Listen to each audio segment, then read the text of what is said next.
Hello दोस्तों, नमस्कार। दीक्षा PC channel में आपका स्वागत है। यूपी पीसीएस के लिए आज हम पॉलिटी का मतलब भारतीय राज्य व्यवस्था पढ़ाने जा रहे हैं। इसमें जो पहला चैप्टर आपका होगा संविधान का निर्माण, और मैं मैराथन क्लास में पूरा कंप्लीट पॉलिटी पढ़ा दूंगा। ठीक है।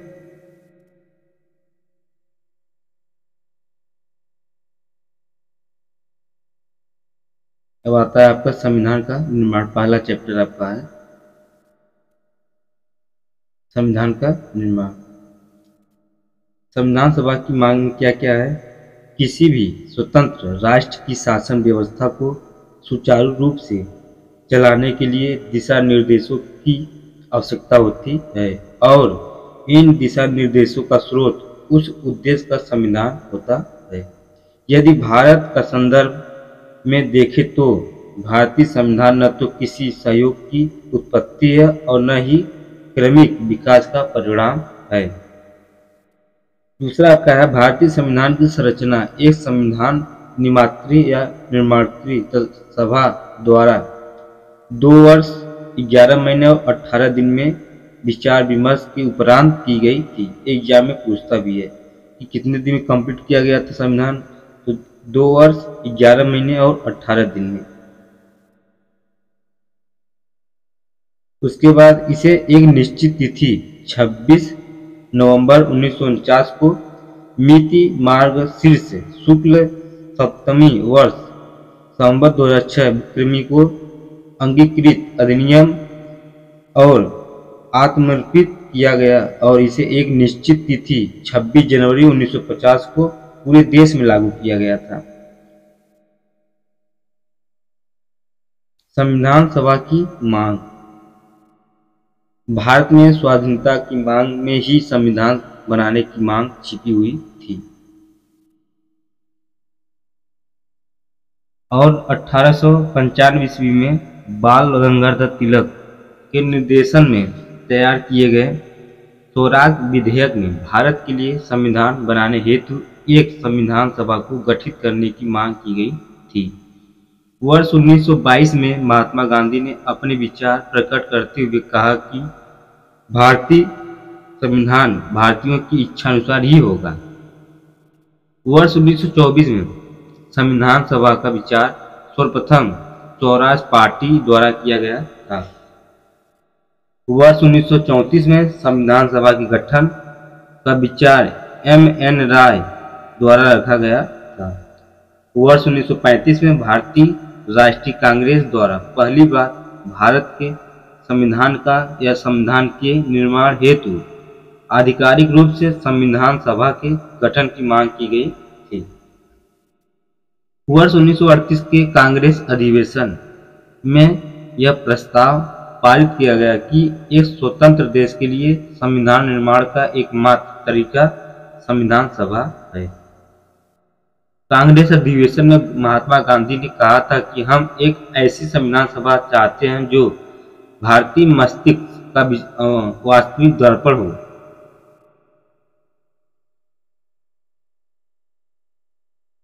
वर्ष 1940 में इस मांग को अंततः ब्रिटिश सरकार ने सैद्धांतिक रूप से स्वीकार कर लिया। इसे अगस्त प्रस्ताव के नाम से भी जाना जाता है।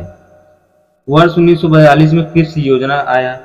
उसके अंतर्गत ब्रिटिश सरकार ने यह घोषणा की कि भारत में एक निर्वाचित संविधान सभा का गठन किया जाए, जो द्वितीय विश्व युद्ध के बाद भारत के लिए एक संविधान तैयार करेगी। लेकिन कांग्रेस तथा मुस्लिम लीग ने क्रिप्स योजना को अस्वीकार कर दिया, क्योंकि यह किसी भी प्रकार से भारतीय स्वतंत्रता की बात नहीं करती थी। क्रिप्स योजना को भविष्य का वादा करार दिया गया। गांधी जी ने इस प्रस्ताव को पोस्ट डेटेड चेक कहा है। संविधान सभा का गठन कब हुआ था? तो कैबिनेट मिशन योजना के आधार पर नवंबर 1946 में संविधान सभा का गठन हुआ, जिससे सीटों का बंटवारा जनसंख्या के आधार पर किया गया था। ब्रिटिश प्रांतों में संविधान सभा के सदस्यों का चुनाव अनुपातिक प्रतिनिधित्व प्रणाली एवं एकल संक्रमणी मत पद्धति के आधार पर हुआ है। संविधान सभा का गठन असंतः निर्वाचित ब्रिटिश प्रांतों एवं असंतः नामित सदस्यों रियासतों के प्रमुखों द्वारा किया गया था। ब्रिटिश प्रांतों में संविधान सभा के सदस्यों का निर्वाचन वहां की विधायिका से हुआ था। महात्मा गांधी संविधान सभा के सदस्य नहीं थे। देशी रियासतों को आवंटित 93 सीटों नहीं भर पाई थी क्योंकि उन्होंने संविधान सभा से अलग रहने की के फैसला किया था। संविधान सभा की संरचना क्या क्या है? संविधान सभा के सदस्यों की अधिकतम संख्या कैबिनेट मिशन द्वारा निर्धारित की गई थी। इस मिशन का प्रस्ताव था कि प्रत्येक 10 लाख की जनसंख्या पर एक प्रतिनिधि होना चाहिए।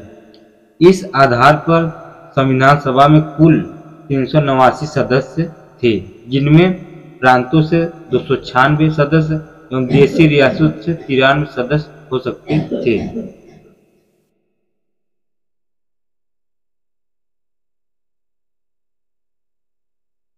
जुलाई 1946 में प्रांतीय चुनाव हुए। कैबिनेट मिशन की योजना के अनुसार, जिसमें कांग्रेस को 208 स्थान प्राप्त हुए थे, जबकि मुस्लिम लीग को 73वें स्थान प्राप्त हुए थे और पंजाब की यूनियनिस्ट पार्टी तथा बंगाल की कृषक प्रजा पार्टी ने एक एक स्थान पर जीत हासिल की थी।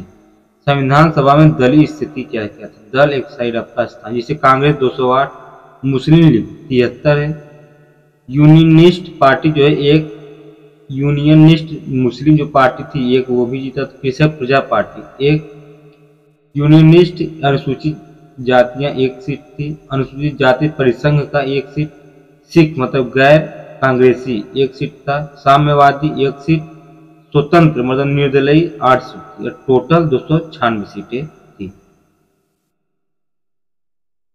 संविधान सभा की कार्यवाही किया गया। 9 दिसंबर 1946 को संविधान सभा की पहली बैठक आयोजित हुई। मुस्लिम लीग ने इस बैठक का बहिष्कार किया। वरिष्ठतम सदस्य डॉक्टर सच्चिदानंद सिन्हा को संविधान सभा का अस्थायी अध्यक्ष चुना गया। अस्थायी अध्यक्ष की नियुक्ति फ्रेंच परंपरा के अनुसार की गई थी। 11 दिसंबर 1946 को डॉक्टर राजेंद्र प्रसाद को संविधान सभा का अस्थायी अध्यक्ष तथा H.C. मुखर्जी और V.T. कृष्णाचारी उपाध्यक्ष चुने गए थे। इसका उद्देश्य प्रस्ताव क्या है? जवाहरलाल नेहरू ने 13 दिसंबर 1946 को संविधान सभा के ऐतिहासिक प्रस्ताव को प्रस्तुत किया था।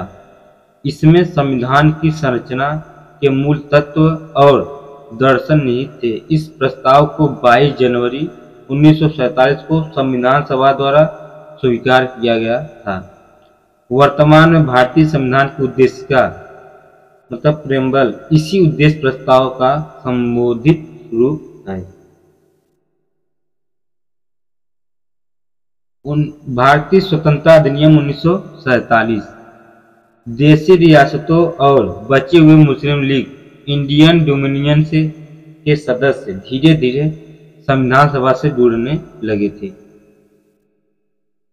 3 जून 1947 को माउंटबेटन योजना स्वीकृति मिली। यह योजना भारत के विभाजन हेतु थी। भारतीय स्वतंत्रता अधिनियम 1947 ने संविधान सभा की स्थिति में 2 बदलाव लाया। पहला था संविधान सभा एक संप्रभु संस्था बन गई जो स्वेच्छा से संविधान का निर्माण कर सकती थी। दूसरा है संविधान सभा को 2 प्रकार के कार्य सौंपे गए। दोनों कार्यों को अलग अलग रूप से करना था। पहला कार्य इसमें भारत के लिए आम कानून का निर्माण, अंतरिम संसद का कार्य और उन्हें लागू करना। जीवी मावलंकर की अध्यक्षता में प्रथम लोकसभा अध्यक्ष। दूसरा था स्वतंत्र भारत के लिए संविधान का निर्माण करना। डॉक्टर राजेंद्र प्रसाद की अध्यक्षता में ये दोनों कार्य 26 नवंबर 1949 तक जारी रहे।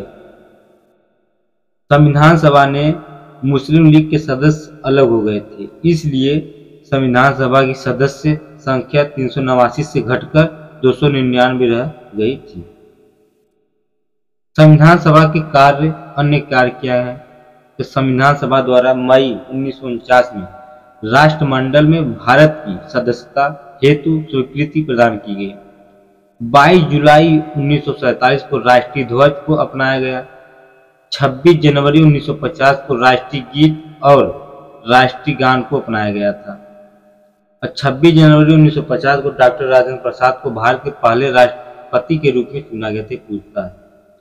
और 24 जनवरी 1950 को संविधान सभा की अंतिम बैठक हुई। यद्यपि इसी संविधान सभा ने 26 जनवरी 1950 से लेकर आम चुनाव के बाद नई संसद के गठन मई 1952 तक अंतरिम संसद के रूप में कार्य किया था। संविधान निर्माण में कुल सत्र कितना था? 11 कुल सत्र थे। 2 वर्ष 11 महीने और 18 दिन कुल टोटल लगे थे। कुछ समितियां, प्रमुख समिति इसमें थे: संघ शक्ति समिति, संघ संविधान सीमांत, राज्य समिति राज्यों से समझौते हेतु, इसका कथन था तो जवाहरलाल नेहरू का। प्रक्रिया नियम समिति और संचालन समिति डॉक्टर राजेंद्र प्रसाद। प्रांतीय संविधान समिति सरदार पटेल। प्रारूप समिति डॉक्टर BR अम्बेडकर। मूल अधिकार, अल्पसंख्यकों, जनजातियों और बहिष्कृत क्षेत्रों के लिए परामर्शी समिति, ये सरदार पटेल का था। संविधान सभा की सभी समितियों में प्रारूप समिति सबसे महत्वपूर्ण थी। इसका गठन 29 अगस्त 1947 को किया गया था। इसमें 7 सदस्य शामिल थे। संविधान का अंगीकरण। संविधान के प्रारूप के प्रत्येक प्रावधान पर चर्चा के बाद इसे 26 नवंबर 1949 को अपनाया गया। उस समय उसमें उद्देश्य या उद्देशिका 395 अनुच्छेद और 8 अनुसूचियां शामिल थी। संविधान के पूर्ण रूप से अधिनियमित होने के बाद इसकी उद्देशिका को लागू किया गया था। संविधान का परिवर्तन क्या है? तो संविधान के कुछ प्रावधान 26 नवंबर 1949 को स्वतंत्र लागू हुए गए थे। नागरिकता, चुनाव, सतत संसद, अस्थायी एवं परिवर्तनशील नियम और छोटे शिक्षकों से जुड़े कुछ प्रावधान, जैसे आर्टिकल है आपका 5, 6, 7, 8, 9, उसके बाद 60324, 366, 367, 379, 380, 388, 391, 392 और 393। ये क्या है? ये अस्थायी परिवर्तनशील नियम और छोटे शिक्षक जुड़े हुए आर्टिकल हैं।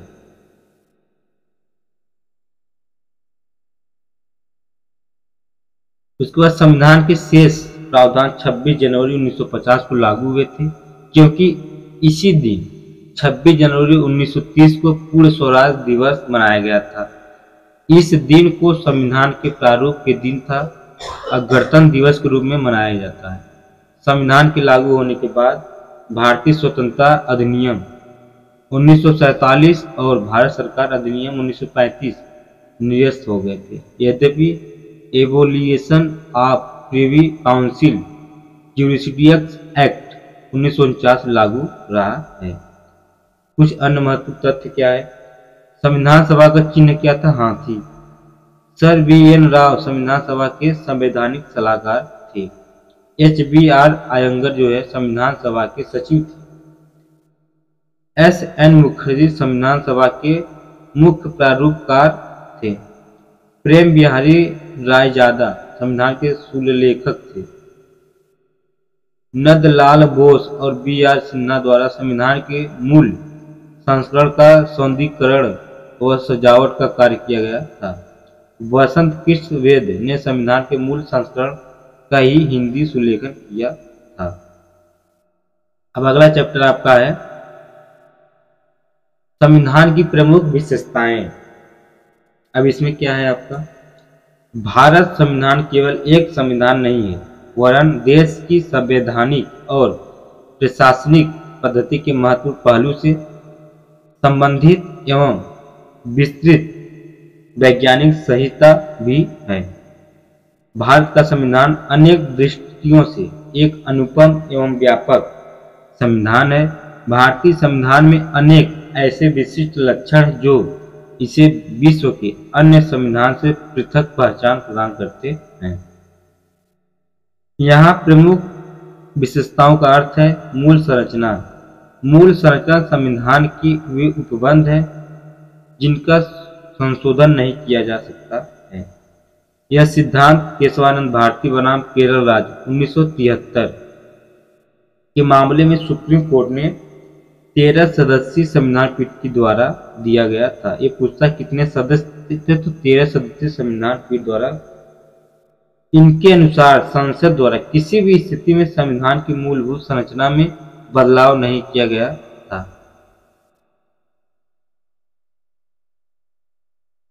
बयालीसवां संविधान संशोधन 1976 संविधान में अब तक का सबसे व्यापक संशोधन है, जिसे लघु या मिनी संविधान भी कहते हैं। संविधान की प्रमुख विशेषताएं रूपरेखा। लिखित एवं विशाल संविधान। भारतीय संविधान विश्व के सभी लिखित संविधानों में से सबसे विशाल है। भारत के मूल संविधान में कुल 395 अनुच्छेद, 22 भाग और 8 अनुसूचियां थी। वर्तमान में इसमें एक प्रस्ताव, 22 भाग, लगभग 470 अनुच्छेद और 12 अनुसूचियां शामिल हैं। भारतीय संविधान के अत्यधिक विशाल होने के अनेक कारण, जैसे केंद्र और राज्य के लिए एक ही संविधान का होना, जबकि अमेरिका में केंद्र एवं राज्यों के लिए पृथक पृथक संविधान है। एक अन्य प्रमुख कारण यह भी है कि संविधान निर्माताओं ने विभिन्न स्रोतों और विश्व के अन्य संविधानों को उपलब्ध से प्रेरित थे। संविधान निर्माताओं ने प्रशासनिक विषयों से संबंधित उपबंधों के निर्माण में भारत सरकार अधिनियम 1935 का अनुसरण किया है।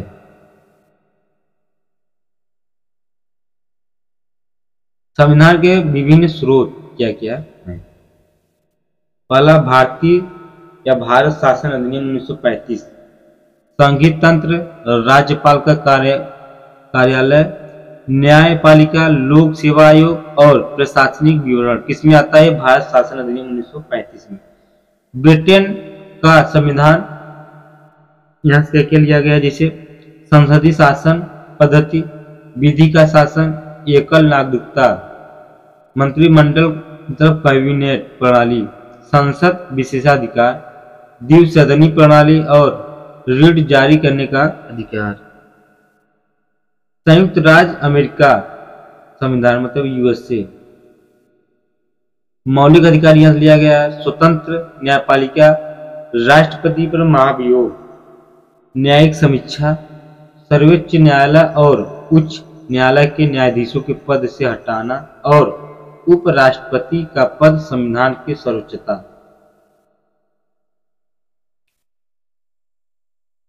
उसके बाद आता है आपका आयरलैंड का संविधान। यहाँ से क्या क्या लिया गया? तो राज्य के नीति निर्देशक तत्व मतलब डीपीएसपी, राष्ट्रपति के चुनाव की प्रक्रिया और राज्यसभा के सदस्यों का नामांकन, साहित्य, कला, विज्ञान तथा समाज सेवा आदि के क्षेत्रों में व्यक्तियों को सम्मानित करना। दक्षिण अफ्रीका का संविधान, संविधान में संशोधन की प्रक्रिया और राज्यसभा के सदस्यों के चुनाव की प्रक्रिया। ऑस्ट्रेलिया का संविधान, संविधान की प्रस्तावना की भाषा, समवर्ती सूची का प्रावधान, केंद्र और राज्य के बीच संबंध तथा शक्तियों का विभाजन, व्यापार, वाणिज्य और संसद के दोनों सदनों की संयुक्त बैठक। कनाडा से क्या लिया गया? तो शक्तिशाली केंद्र के साथ संघीय व्यवस्था, अवशिष्ट शक्तियों का केंद्र में निहित होना, केंद्र द्वारा राज्य के राज्यपालों की नियुक्ति और सर्वोच्च न्यायालय का परामर्शदायी अधिकार। उसके बाद आपका आता है जर्मनी से क्या क्या लिया गया है। तो आपातकाल के दौरान मौलिक अधिकारों का निलंबन। यूएसएसआर का संविधान मौलिक कर्तव्य और प्रस्तावना में न्याय, सामाजिक, आर्थिक और राजनीतिक आदर्श। फ्रांस का संविधान से क्या क्या लिया गया है। गणतंत्रात्मक व्यवस्था और प्रस्तावना में स्वतंत्रता, समता और बंधुत्व के आदर्श का सिद्धांत। जापान का संविधान से विधि द्वारा स्थापित प्रक्रिया। उसके बाद आता है आपका संविधान के भाग और स्रोत। संविधान का संरचनात्मक भाग क्या है। तो भारत शासन अधिनियम 1935। संविधान का दार्शनिक भाग मौलिक अधिकार और राज्य के नीति निर्देशक तत्व, क्रमशः संयुक्त राज्य अमेरिका का संविधान और आयरलैंड का संविधान। संविधान के राजनीतिक भाग में ब्रिटेन के संविधान से दिया गया है। कठोरता और लचीलापन। भारतीय संविधान न तो कठोर है और न ही लचीली है, बल्कि दोनों की मिश्रण भी है। संविधान के कुछ भागों को संसद के साधारण बहुमत से संशोधित किया जाता है। उदाहरण स्वरूप नवीन राज्यों का निर्माण, वर्तमान राज्यों का पुनर्गठन और भारतीय नागरिकता संबंधी प्रावधानों में परिवर्तन आदि कार्य संसद साधारण बहुमत से कर सकती है, जो नमत्यता का प्रतीक है।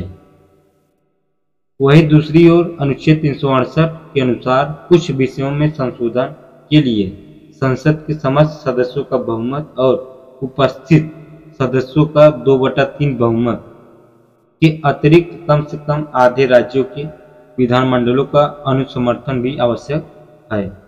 जैसे राष्ट्रपति के निर्वाचन की विधि, राज्यों के संसद में प्रतिनिधि आदि। यह व्यवस्था निश्चित रूप से कठोर है। इस प्रकार भारतीय संविधान कठोरता और लचीलापन का मिश्रण है। अतः भारतीय संविधान न ही अमेरिकी संविधान की भांति अत्यधिक कठोर है और न ही ब्रिटिश संविधान की भांति अत्यधिक लचीला है। अब तक भारतीय संविधान में 105 संशोधन किए जा चुके हैं, जो कि संविधान की लचीला या लोचशीलता का दर्शाती है। एकात्मकता की ओर झुकाव के साथ संघीय व्यवस्था। संघीय व्यवस्था की विशेषताएं क्या है। 2 सरकारों की व्यवस्था, शक्तियों का विभाजन, लिखित संविधान, द्विसदनीय प्रणाली और संविधान की सर्वोच्चता आदि। एकात्मक प्रणाली की विशेषताएं क्या है। तो शक्तिशाली केंद्र, एकल संविधान, एकल नागरिकता, एकीकृत न्यायपालिका, अखिल भारतीय सेवाएं, आपातकाल प्रावधान आदि। शासन की संसदीय व्यवस्था क्या है। तो भारतीय संविधान ने अमेरिका की अध्यक्षीय प्रणाली के ऊपर ब्रिटिश संसदीय प्रणाली को प्राथमिकता दी है, लेकिन यह कहना उचित नहीं होगा कि भारत में ब्रिटिश संसदीय प्रणाली को पूर्ण रूप से अपना लिया गया है।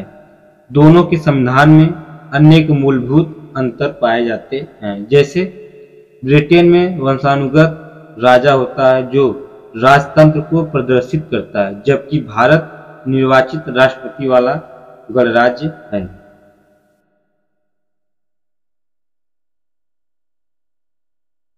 ब्रिटेन का संविधान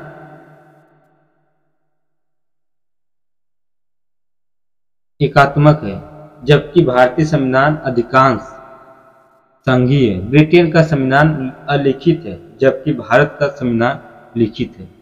अतः भारत की संसद संपूर्ण प्रभुत्व संपन्न नहीं है तथा इसके द्वारा बनाए गए कानून या संविधान का न्यायिक पुनरीक्षण हो सकता है। शासन की संसदीय व्यवस्था की विशेषताएं क्या है। राष्ट्रपति नाममात्र की कार्यपालिका, प्रधानमंत्री तथा उसका मंत्रिमंडल वास्तविक कार्यपालिका, प्रमुख बहुमत पार्टी का शासन, प्रधानमंत्री और मुख्यमंत्री के नेतृत्व में सरकार, विधायिका में मंत्रियों की सदस्यता, निचले सदन लोकसभा का विघटन। संसदीय संप्रभुता और न्यायिक सुरक्षा में समन्वय क्या है। संसद की संप्रभुता का विचार ब्रिटिश संसद से आया है, जबकि न्यायिक सर्वोच्चता का विचार अमेरिकी संविधान प्रणाली से जुड़ा है।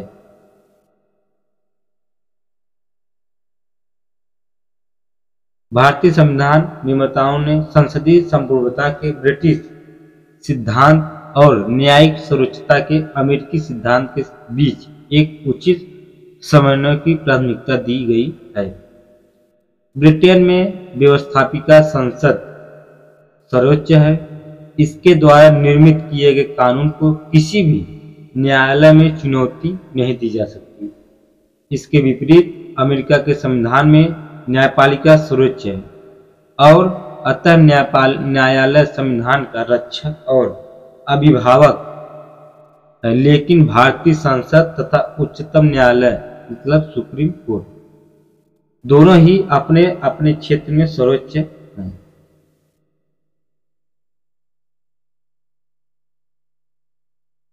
आगे एकीकृत और स्वतंत्र न्यायपालिका। सर्वोच्च न्यायालय देश की एकीकृत न्यायिक प्रणाली के शीर्ष पर है। इसके बाद राज्य स्तर पर उच्च न्यायालय है और उच्च न्यायालय के नीचे अधीनस्थ न्यायालय है तथा अन्य निचली अदालतें जैसे जिला अदालत। सर्वोच्च न्यायालय नागरिकों के मौलिक अधिकारों को और संविधान का संरक्षक भी है।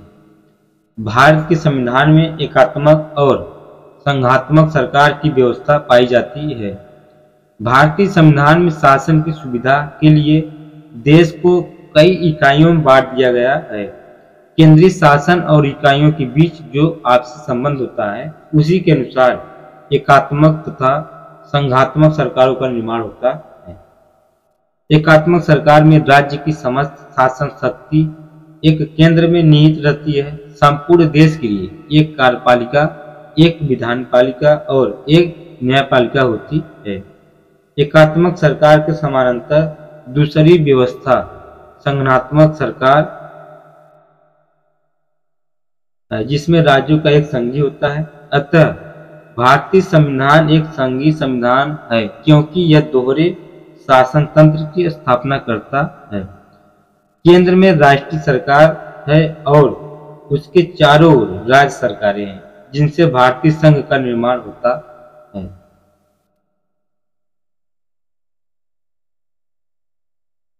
मौलिक अधिकार। मौलिक अधिकार में से भारतीय संविधान का भाग 3 में अनुच्छेद 12 से लेकर 35 तक है। इसमें और नागरिकों को 6 मौलिक अधिकार में गारंटी दी गई है।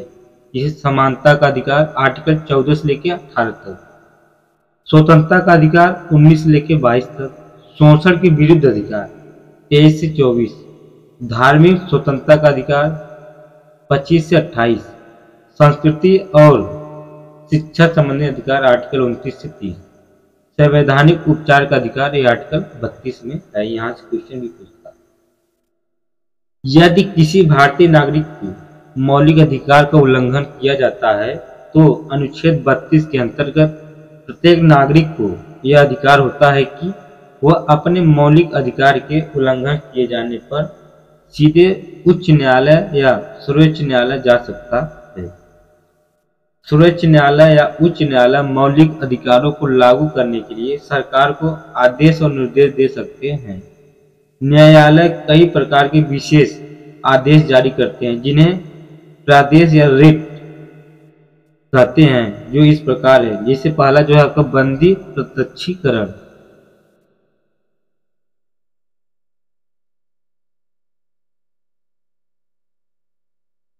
पहला आपका है बंदी प्रत्यक्षीकरण, दूसरा है परमादेश, तीसरा आपका है निषेध आदेश, चौथा है अधिकार परीक्षा और चौथा आपका उत्प्रेक्षण रिट, पांचवा। ठीक है।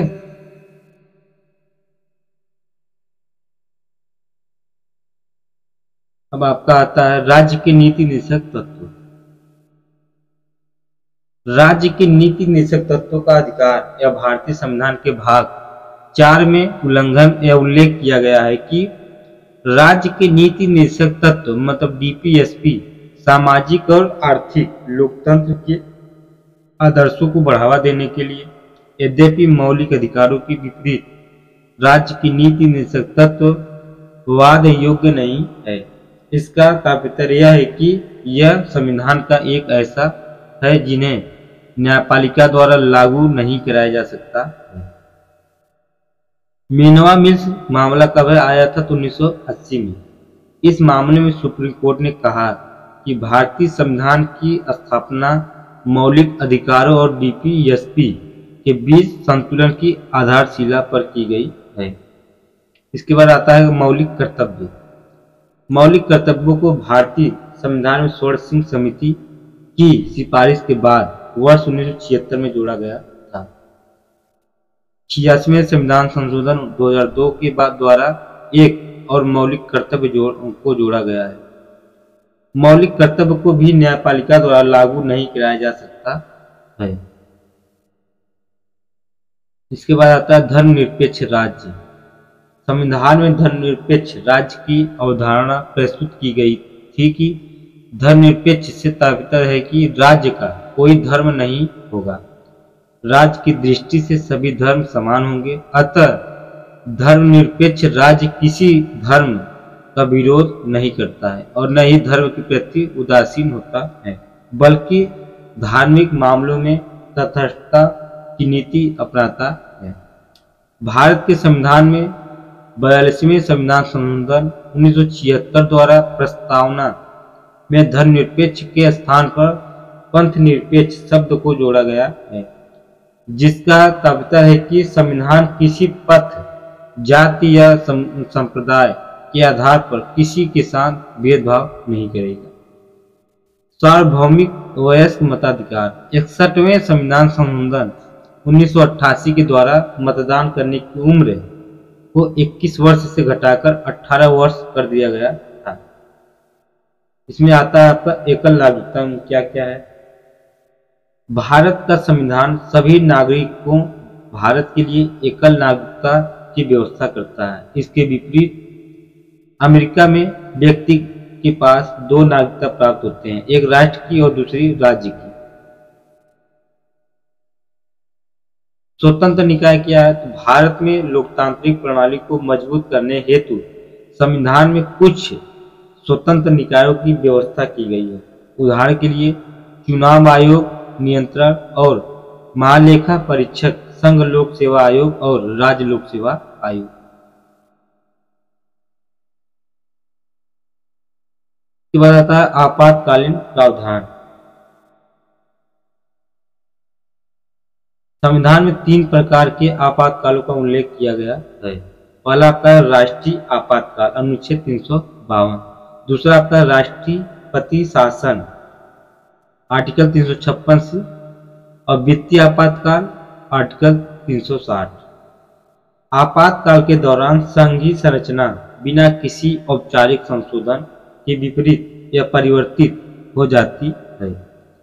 देश की पूरी शासन व्यवस्था केंद्र सरकार के अधीन हो जाता है।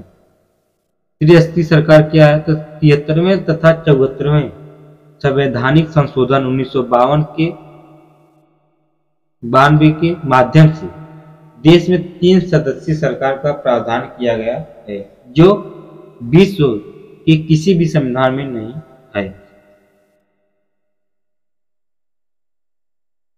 73वें संविधान या संवैधानिक संशोधन 1992 के माध्यम से भारतीय संविधान में एक नया भाग 9वां तथा अनुसूची 11वां जोड़ा गया या पंचायतों की मान्यता प्रदान की गई है। इसी प्रकार 74वें संवैधानिक संशोधन 1992 के माध्यम से भारतीय संविधान में एक नया भाग 9 क तथा नई अनुसूचित 12वीं जोड़कर नगरपालिकाओं, शहरी स्थानीय सरकार को मान्यता प्रदान की गई है। सहकारी समितियां क्या है तो 97वें संवैधानिक संशोधन 2011 के माध्यम से सहकारी समितियों को संवैधानिक दर्जा और संरक्षण दिया गया है। इस संशोधन के द्वारा सहकारी समितियों को बनाने के लिए मौलिक अधिकार अनुच्छेद 19 एवं राज्य के नीति निषेध तत्वों में सहकारी समितियों हेतु प्रावधान जोड़ा गया है। आर्टिकल 43 ख संविधान में एक नया भाग 9 ख सहकारी समितियों अनुच्छेद 243 या 243 यन के रूप में जोड़ा गया है। भारतीय संविधान की अनुसूची और विषय। पहली अनुसूची जो है भारत में राज्य के नाम और उनके न्यायिक क्षेत्र, केंद्र शासित प्रदेशों के नाम और उनका विवरण। दूसरी अनुसूची में क्या है, भारत के राष्ट्रपति, राज्यों का राज्यपाल, लोकसभा अध्यक्ष, राज्यों की विधानसभा के अध्यक्ष और उपाध्यक्ष, उच्चतम न्यायालय और उच्च न्यायालय के न्यायाधीश, भारत के नियंत्रण और महालेखा परीक्षक, राज्यसभा के सभापति और राज्य में विधान परिषद के सभापति और उप सभापति को प्राप्त होने वाले वेतन, भत्ते और पेंशन का उल्लेख किया गया है। तीसरे में विभिन्न पदाधिकारियों जैसे केंद्रीय मंत्री, संसद के चुनाव के लिए उम्मीदवार, संसद न्यायालय और उच्च न्यायालय के न्यायाधीश, भारत के नियंत्रण और महालेखा परीक्षक, राज्य विधानमंडल के विधानसभा के लिए चुनाव के उम्मीदवार, राज्य विधानसभाओं के सदस्य द्वारा पद ग्रहण के समय ली जाने वाली शपथ का उल्लेख। चौथी है आपका राज्यसभा में राज्यों तथा संघीय क्षेत्रों के प्रतिनिधित्व का विवरण दिया गया है। पांचवी अनुसूची में अनुसूचित क्षेत्रों और अनुसूचित जनजाति के प्रशासन और नियंत्रण का उल्लेख। छठी अनुसूची में असम, मेघालय, त्रिपुरा, मिजोरम के जनजातीय क्षेत्रों के प्रशासन के विषय में प्रावधान है। सातवीं में केंद्र एवं राज्य के बीच शक्तियां मतलब सूची जो विषय है 57 विषय, राज्य में 66 और समर्थित सूची में 47 विषय के रूप में बंटवारे का विवरण मिलता है। आठवीं अनुसूची में भारत 22 आधिकारिक भाषाओं का उल्लेख किया गया, जबकि मूल रूप से 14 भाषाएं थी। नौवीं में राज्य द्वारा संपत्ति के अधिग्रहण की विधियों का तथा जमींदारी व्यवस्था के अनुमूलन का उल्लेख किया गया है। संविधान में यह अनुसूचित प्रथम संविधान संशोधन अधिनियम 1951 के द्वारा जोड़ी गई थी। 10वीं में दल बदल से संबंधित प्रावधानों का उल्लेख है। यह संविधान में 52वें संशोधन 1985 के द्वारा जोड़ी गई थी। 11वीं में पंचायती राज से संबंधित जिसमें 29 विषय है। यह अनुसूचित संविधान में 73वें संवैधानिक संशोधन 1992 के द्वारा जोड़ी गई थी। 12वीं नगर पालिकाओं, शहरी स्थानीय सरकार से संबंधित इसमें 18 विषय हैं। यह अनुसूचित संविधान में 74वें संवैधानिक संशोधन 1992 के द्वारा जोड़ी गई है। उसके बाद आपका आता है तीसरा चैप्टर प्रस्तावना। प्रस्तावना में आपका आता है रंबल मतलब हम भारत के लोग भारत को एक संपूर्ण प्रभुत्व संपन्न समाजवादी पंथ निरपेक्ष लोकतंत्रात्मक गणराज्य बनाने के लिए तथा उसके समस्त नागरिकों को सामाजिक, आर्थिक और राजनीतिक न्याय, विचार, अभिव्यक्ति, विश्वास, धर्म और उपासना की स्वतंत्रता, प्रतिष्ठा और अवसर की समता प्राप्त करने के लिए तथा उन सब में व्यक्ति की गरिमा और राष्ट्र की एकता और अखंडता सुनिश्चित करने वाली बंधुता बढ़ाने के लिए दृढ़ संकल्प होकर अपनी इस संविधान सभा में आज तारीख 26 नवंबर 1949 को मिति मार्गशीर्ष शुक्ल सप्तमी संवत 2006 विक्रमी को एत द्वारा इस संविधान को अंगीकृत, अधिनियमित और आत्मसमर्पित या आत्मर्पित करते हैं।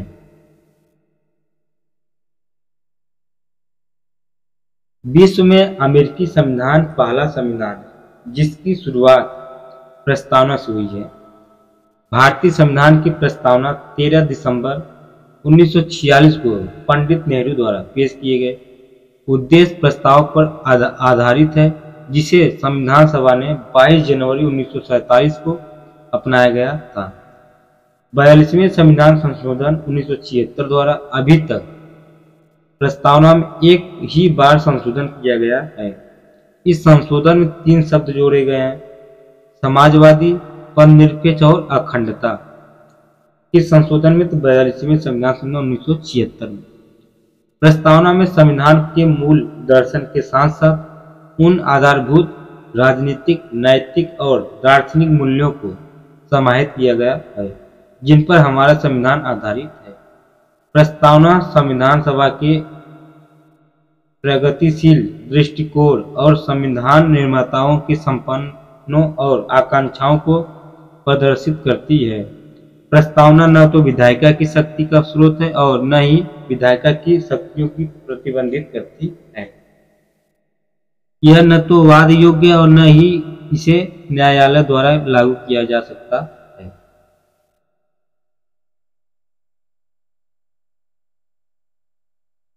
प्रस्तावना अमेरिका के स्वतंत्रता की घोषणा समान है, लेकिन यह घोषणा सभी से भी ज्यादा है। एम हिमायतुल्लाह भारत के 11वें मुख्य न्यायाधीश हैं।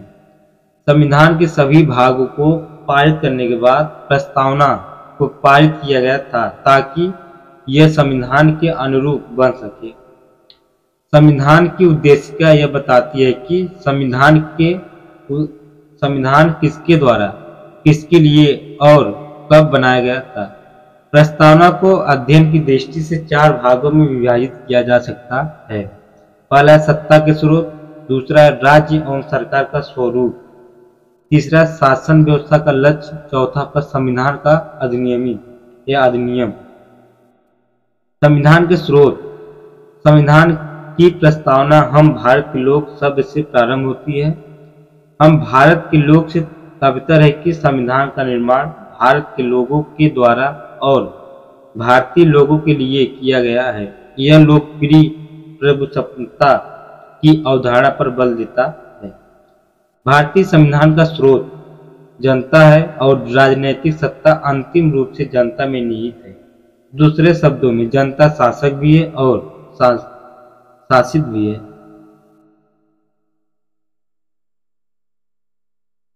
प्रस्तावना के घटक क्या है? तो संविधान की शक्ति का स्रोत। इसकी शक्ति का स्रोत भारत के लोग हैं। भारतीय राज्य की प्रकृति प्रभुत्व संपन्न, समाजवादी, पदनिरपेक्ष, लोकतंत्रात्मक गणराज्य। संविधान के उद्देश्य क्या है? तो न्याय मतलब रूसी की क्रांति से स्वतंत्रता, समानता, बंधुत्व, तीनों फ्रांस की क्रांति। संविधान की अंगीकरण तिथि क्या है? 26 नवंबर 1950। प्रस्तावना की महत्व। प्रस्तावना को भारतीय लोकतांत्रिक गणराज्य की कुंडली, संविधान का दर्शन, भारतीय संविधान का सारांश, हमारे संविधान का पहचान पत्र, N.A. पालकीवाला, संविधान निर्माताओं के मस्तिष्क की उपज आदि कहा गया है। यह कानूनों की संवैधानिक व्याख्या के लिए न्यायपालिका की मार्गदर्शक।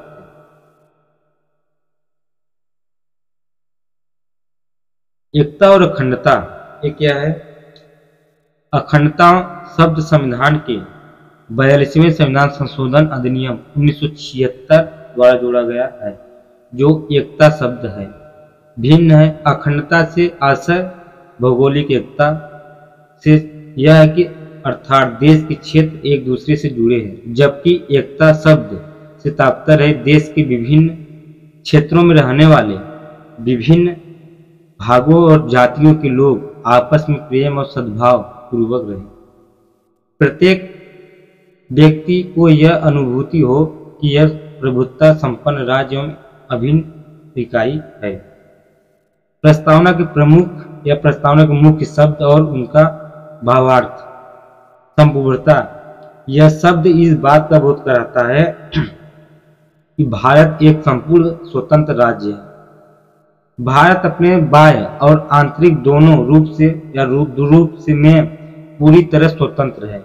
एक संप्रभु राज्य के रूप में भारत किसी विदेशी भूमि को अधिग्रहित कर सकता है अथवा किसी अन्य देश को अपनी भूमि का हिस्सा दे सकता है।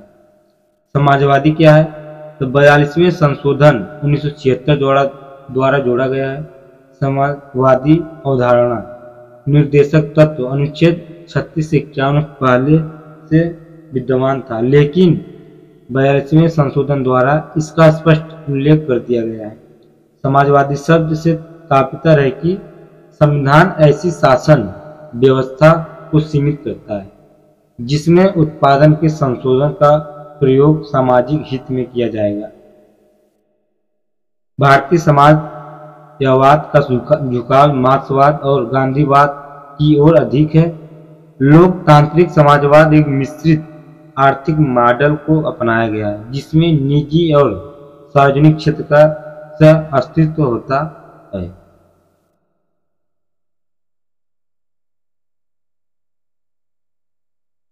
पंथ निरपेक्ष 42वें संविधान संशोधन 1976 द्वारा जोड़ा गया है। आधारभूत ढांचे का भाग सर्वोच्च न्यायालय 1974 धर्मनिरपेक्ष राज्य का उल्लेख आर्टिकल 25 से लेकर 28 में किया गया है। पंथ निरपेक्ष शब्द को जोड़कर यह सुनिश्चित किया गया है कि भारत में राज्य का अपना कोई धर्म नहीं होगा। दूसरे शब्दों में संविधान धर्मतंत्र का निषेध करता है और धर्मनिरपेक्ष के आदर्श को स्वीकार करता है। भारत सकारात्मक पंथ निरपेक्ष का पक्षधर है। यहाँ सभी धर्म समान है और सभी धर्मों को राज्य का समान समर्थन प्राप्त है। लोकतंत्रात्मक शब्द से केवल सरकार के स्वरूप का ही नहीं बल्कि एक विशेष प्रकार की सामाजिक और आर्थिक व्यवस्था का भी बोध होता है। लोकतंत्रात्मक शब्द का अभिप्राय यह है कि समानता और स्वतंत्रता के सिद्धांतों पर आधारित सरकार जनता के द्वारा निर्वाचित और जनता के प्रति उत्तरदायी होगी। भारतीय लोकतंत्र प्रतिनिधित्वात्मक संसदीय लोकतंत्र है। कार्यपालिका अपने सभी कार्यों और नीतियों के लिए विधायिका के प्रति उत्तरदायी है। भारतीय लोकतंत्र का घोषणा पत्र, सार्वभौमिक और वयस्क मताधिकार, आवधिक चुनाव, कानून का शासन, न्यायपालिका की स्वतंत्रता और कुछ आधारों पर भेदभाव की अनुपस्थिति है। लोकतंत्र दो प्रकार के होते हैं, एक प्रत्यक्ष है, दूसरा अप्रत्यक्ष। प्रत्यक्ष लोकतंत्र के साधन क्या है? जनमत संग्रह मतलब जनमत संग्रह एक प्रत्यक्ष मतदान है जिसके माध्यम से किसी प्रस्ताव पर लोगों से सीधे मतदान के लिए कहा जाता है। दूसरा पहल, वह प्रक्रिया जिसके तहत लोग विधायिका के समक्ष किसी कानून के निर्माण का प्रस्ताव रखते हैं। वापस बुलाना मतलब मतदाताओं द्वारा किसी प्रतिनिधि को उसके कार्यकाल पूरा होने से पहले हटाने की प्रक्रिया। लोक राय, किसी लोक हित के मुद्दे पर देश के नागरिकों की राय जानने की प्रक्रिया। गणराज्य शब्द से तात्पर्य है कि देश का प्रधान मतलब राष्ट्रपति जनता द्वारा एक निश्चित अवधि के लिए प्रत्यक्ष या अप्रत्यक्ष रूप से निर्वाचित होगा। वह वंशानुगत नहीं होगा, जैसे ब्रिटेन में वंशानुगत है जबकि अमेरिका में प्रत्यक्ष रूप से निर्वाचित एवं भारत में प्रत्यक्ष रूप से निर्वाचित होता है। गणराज्य का अर्थ क्या है? तो राजनीतिक संप्रभुता जनता में निहित होना, किसी भी प्रकार की विशेषाधिकार प्राप्त वर्ग की अनुपस्थिति और प्रत्येक सार्वजनिक कार्यालय तक सभी नागरिकों के लिए समान रूप से बिना किसी भेदभाव के पहुंच। न्याय, वितरणात्मक न्याय, सामाजिक न्याय, आर्थिक न्याय और राजनीतिक न्याय। सामाजिक न्याय क्या है? तो सभी नागरिकों के साथ जाति, रंग, वंश, धर्म और लिंग के आधार पर भेदभाव के बिना समान व्यवहार। किसी वर्ग विशेष के लिए विशेषाधिकारों का अनुपस्थिति, वंचित वर्गों तथा महिलाओं की स्थिति में सुधार। दूसरा है आर्थिक न्याय क्या है? तो आर्थिक न्याय से तात्पर्य है कि उत्पादन के संसाधनों या साधनों का वितरण इस प्रकार किया जाए कि कोई व्यक्ति दूसरे व्यक्ति का शोषण न कर सके और उत्पादन के साधनों का प्रयोग सार्वजनिक हित में किए जाए। सामाजिक और आर्थिक न्याय की स्थापना राज्य की नीति निषेध तत्व अनुच्छेद 38 से 39 में की गई है। आर्थिक कारकों के आधार पर भेदभाव की अनुपस्थिति, संपदा, संपत्ति और आय की असमानता की दूर करना। राजनीतिक न्याय सभी नागरिकों को समान राजनीतिक अधिकार, राजनीतिक पदों तथा पहुंच की समानता और सरकार तक अपनी बात पहुंचाने की समानता। स्वतंत्रता प्रस्तावना में सभी नागरिकों की विचार, अभिव्यक्ति, विश्वास, धर्म और उपासना की स्वतंत्रता देने की बात की गई है। संविधान भाग 3 के अनुच्छेद 19(1) क और अनुच्छेद 25 से लेकर 28 में इन स्वतंत्रताओं को मूल अधिकार के रूप में मान्यता प्रदान की गई है। स्वतंत्र, समानता और बंधुत्व के आदर्श फ्रांस की क्रांति 1789 व्यक्तिगत गतिविधियों में रोक टोक की अनुपस्थिति, व्यक्तिगत विकास के लिए अवसर प्रदान करना, प्रस्तावना अभिव्यक्ति, धर्म, विश्वास और उपासना की स्वतंत्रता को अधिकार की रक्षा करती है। स्वतंत्रता के तात्पर्य यह है नहीं कि कुछ भी किया जा सकता है, बल्कि स्वतंत्रता के अधिकार का प्रयोग संविधान की सीमा में रहकर ही किया जा सकता है। अंततः प्रस्तावना और मौलिक अधिकारों में दी गई स्वतंत्रता निरपेक्ष नहीं है। प्रतिष्ठा और अवसर की समानता क्या है? तो प्रस्तावना यह सुनिश्चित करती है कि बिना किसी भेदभाव के समान अवसर प्रदान किए जाएं। संविधान के मूल अधिकारों में समानता का अधिकार प्रदान किया गया है। जैसे आर्टिकल 14 में कानून के समक्ष समानता और विधि के समक्ष समान संरक्षण की व्यवस्था है। आर्टिकल 15 में धर्म, मूल, वंश, जाति, लिंग या जन्म स्थान के आधार पर विभेद का प्रतिषेध किया गया है। आर्टिकल 16 के लोक नियोजन के विषय में अवसर की समानता। आर्टिकल 17 में अस्पृश्यता का उन्मूलन। आर्टिकल 18 में उपाधियों का अंत। राजनीतिक समता मतलब आर्टिकल 325 के अनुसार धर्म, मूलवंश, जाति, लिंग, जन्म स्थान के आधार पर किसी को मतदान या मतदाता सूची में शामिल करने से मना नहीं किया जा सकता है। आर्टिकल 326 लोकसभा और राज्य की विधानसभाओं के चुनाव सार्वभौमिक वयस्क मताधिकार के आधार पर होंगे। आर्थिक समता के तहत आर्टिकल 39 के अनुसार महिलाओं और पुरुषों के लिए जीवन यापन के पर्याप्त साधन और समान कार्य के लिए समान वेतन का अधिकार।